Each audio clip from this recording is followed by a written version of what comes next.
Have you ever gotten that feeling that there's more going on than meets the eye? That behind the world events we see on TV, there's a hidden script? Well, today we're diving into a popular documentary that claims to pull back that very curtain to show us who it believes really rules the world. Right off the bat, the documentary asks this really provocative question. Are the presidents and prime ministers on the world stage just actors? And if they are, who's the real director? Who's actually pulling the strings from behind the scenes? So here's the big idea, the central claim of this whole thing, that a small, interconnected group of incredibly wealthy families, some with roots that go all the way back to Europe's old nobility, have been the true architects of modern history. And they've done it with so much secrecy that you're not going to find them on the Forbes list or in the flashy headlines. Okay, so who are we talking about here? The source this is based on points to a handful of powerful family dynasties as the foundation of this entire structure. Let's take a look at who they are. The narrative really zeroes in on two colossal names, the Rothschilds and the Rockefellers. And it paints them as two sides of the same coin. You've got the Rothschilds, representing that old world European finance built on a bedrock of total secrecy. Then you have the Rockefellers, embodying the New World American empire, who, the source claims, used public philanthropy as a kind of cover for a much darker agenda. And this quote, which they attribute to Nathan Rothschild, pretty much sums up the entire argument. It's the idea that real power isn't about sitting on a throne. No, it comes from controlling a nation's money, its creation, its flow, everything. So how did they keep this power locked down? Well, the documentary claims the family patriarch, Meyer Amschel Rothschild, laid out some very strict rules. It was all about keeping things tight. Key jobs only for family. Only male heirs get to participate. Strategically marrying cousins so the fortune never leaves the clan. And the biggest rule of all, never, ever publicly reveal how much you're actually worth. Now, when we cross the Atlantic to the Rockefellers, the claims get incredibly dark.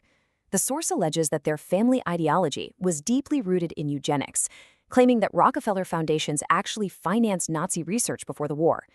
It also alleges that later, in the 50s and 60s, they funded sterilization programs and human experimentation in Puerto Rico, all under the guise of public health. All right, so if these families are the players, what's their game plan? The documentary outlines a few core methods that it claims they use to exert control on a massive global scale. Rule number one in this alleged playbook is simple. Forget armies, forget politics. True ultimate control comes from owning a country's central bank. Because if you control its credit and its currency, you basically own the government. It will always be in your debt. The documentary points to the creation of the U.S. Federal Reserve as Exhibit A of this playbook in action. It talks about a super-secret meeting back in 1910 on a place called Jekyll Island, where representatives from the world's most powerful banking families got together. Their goal? To draft a plan that, just a few years later, would become the Federal Reserve Act, effectively putting America's money supply in private hands. And who was at this secret meeting? According to the source, it wasn't politicians or government officials. Nope.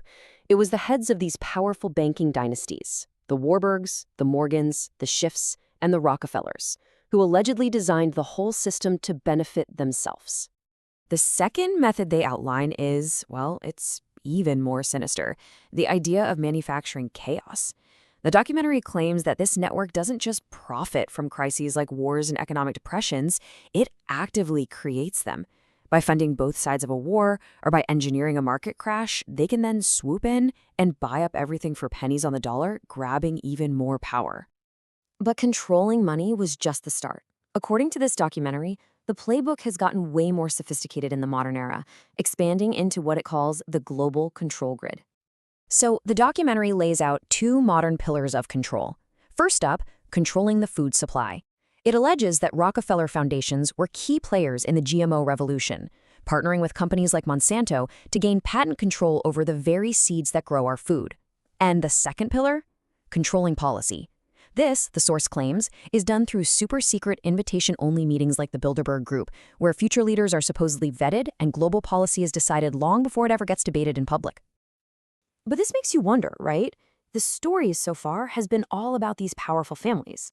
But what if even they aren't at the very top of the pyramid? What if they're just another layer in an even bigger, more impersonal system of control? And that's when the documentary introduces this institution. the Bank for International Settlements, or BIS, located in Switzerland. It's described as the central bank for all the other central banks. Think about that. A completely autonomous financial power, immune to national laws and taxes, where the heads of all the central banks meet in secret to coordinate the entire global financial system. So here's the hierarchy the documentary presents. At the bottom, you have national governments and the real economy, where we all live and work. Above them are the national central banks, like the Fed. And right at the very top, at the apex of it all, the source places the BIS, this unelected, totally unaccountable body that dictates policy to the entire system below it. So what does this all add up to? When you put all the pieces together, what the source is really presenting is a completely different version of the last few hundred years. It's like a hidden history, running in parallel to the one we all learned in school. What we've just gone through is this documentary's version of events, a complex web of intrigue, a story of how private financial power, combined with specific ideologies and an obsession with secrecy, allegedly work together to build the global system we're all living in today. And so the documentary leaves us with this final, really powerful question.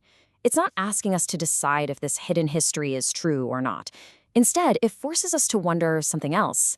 In this age of total information, where everything is supposedly just a click away, why do so many powerful financial and political institutions, from family trusts all the way up to the Bank for International Settlements, still prize secrecy above all else? What exactly is gained by operating in the shadows?